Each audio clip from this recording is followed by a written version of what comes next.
السلام علیکم ورحمۃ اللہ وبرکاتہ۔ میرا نام فہمین بنت نور محمد ہے اور میں جامعۃ النساء سلفیہ میں تعلیم حاصل کرتی ہوں اور میں جماعت خامس کی طالبہ ہوں۔ نحمدہ ونصلی علی رسولہ الکریم، اما بعد، فاعوذ باللہ من الشیطان الرجیم، بسم اللہ الرحمن الرحیم۔ انا نحن نزلنا الذکر وانا لہ لحافظون، سورہ حجر آیت نمبر 9۔ قرآن کریم کلام ربانی ہے جس کے خصائص بے شمار اور ثمرات و اثرات لامحدود ہیں۔ یہ وہ منفرد کتاب ہے جس کے خصائص بے شمار ہیں اور یہ کتاب تا قیامت تک باقی رہنے والی ہے۔ اس کی حفاظت کی ذمہ داری خود اللہ رب العزت نے لی ہے اور فرمایا انا نحن نزلنا الذکر وانا لہ لحافظون، یقیناً ہم نے ذکر قرآن کو نازل کیا ہے اور ہم ہی اس کی حفاظت کرنے والے ہیں۔ یہ کتاب ساری دنیا انسانیت کے لیے سرچشمہ ہدایت ہے، فرمان الہی ہے۔ کتاب انزل اللہ الیک مبارک لیدبروا آیاتہ ولیتذکر اولو الالباب، سورہ صاد آیت نمبر 29۔ یہ وہ بابرکت کتاب ہے جسے ہم نے آپ کی طرف اس لیے نازل کیا ہے کہ لوگ ان کی آیتوں پر غور و فکر کریں اور عقل مند اس سے نصیحت حاصل کریں۔ معزز سامعات، تو میں آپ سے ایک سوال کرتی ہوں کہ اللہ رب العزت نے قرآن کو کس لیے نازل کیا ہے؟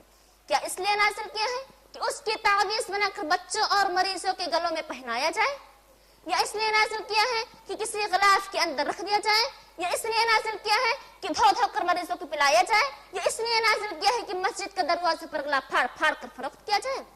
نہیں، ہرگز نہیں، بلکہ اللہ رب العزت نے قرآن کو اس لیے نازل کیا ہے کہ اس پر ایمان لایا جائے اور روزانہ اس کی تلاوت کی جائے اور اس پر عمل کیا جائے، جیسا کہ صحابہ کرام رضی اللہ تعالیٰ عنہ اجمعین کا معمول تھا کہ جب وہ قرآن مجید کی تلاوت کرتے، جب تک اس کے معنی اور مفہوم کو سمجھ نہ لیتے آگے نہ بڑھتے اور نہ ہی اس پر عمل کرتے۔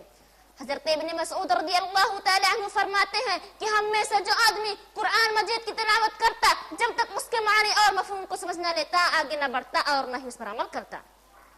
معزز سامعات، لیکن بڑے افسوس کی بات ہے آج کے مسلمانوں نے اسے بہت مشکل سمجھ لیا ہے اور وہ کہتے ہیں کہ اسے صرف اہل علم ہی پڑھ سکتے ہیں، بلا اوقات اسے کہاں پڑھ سکتے ہیں، جبکہ اللہ رب العزت سورہ قمر آیت نمبر 17 میں فرماتا ہے وَلَقَدْ يَسَّرْنَا الْقُرْآنَ لِلذِّكْرِ فَهَلْ مِن مُدَّكِرٍ، یقیناً ہم نے ذکر قرآن کو سمجھنے والوں کے لیے آسان کر دیا ہے کوئی نصیحت حاصل کرنے والا؟ قرآن مجید کی تلاوت ہر مسلمان پر ضروری ہے۔ قرآن مجید کی تلاوت دل جمعی کے ساتھ اور معنی مفہوم کو سمجھتے ہوئے کرنی چاہیے، جیسا کہ حضرت ابو بکر صدیق رضی اللہ تعالی عنہ جب قرآن مجید کی جب اپنے گھر کے صحن یعنی آنگن میں قرآن مجید کی تلاوت کرتے تو کفار مشرکین کی عورتیں ان کے اطراف کھڑے ہو جاتے تھے۔ اسی طرح حضرت عقبہ بن عامر رضی اللہ تعالی عنہ جب قرآن مجید کی تلاوت کرتے تو صحابہ کرام رضی اللہ تعالی عنہ اجمعین اس قدر روتے کہ ان کی داڑھی آنسوں سے تر ہو جاتی تھی۔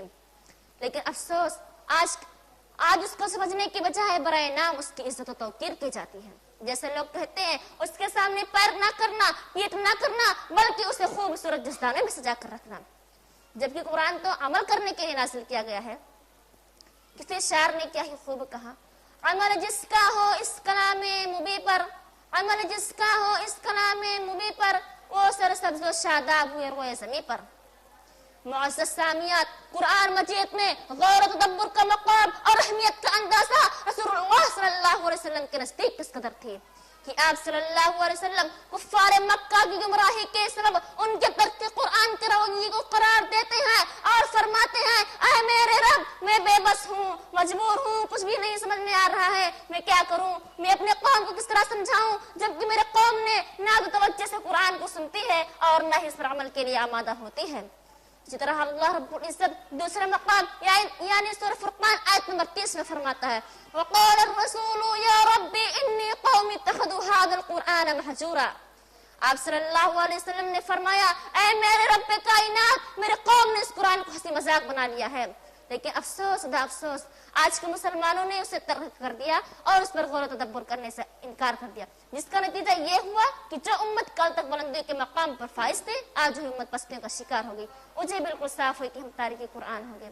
کسی شاعر نے کیا ہی خوب کہا وہ معزز تھے زمانے میں مسلمان ہو کر، وہ معزز تھے زمانے میں مسلمان ہو کر اور ہم خوار ہوئے تارک قرآن ہو کر. آخر میں اللہ رب العزت سے دعا ہے کہ اللہ تبارک و تعالی ہم تمام کو قرآن پڑھنے اور اس پر عمل کرنے کی توفیق عطا فرمائے. آمین ثم آمین. السلام علیکم ورحمۃ اللہ وبرکاتہ.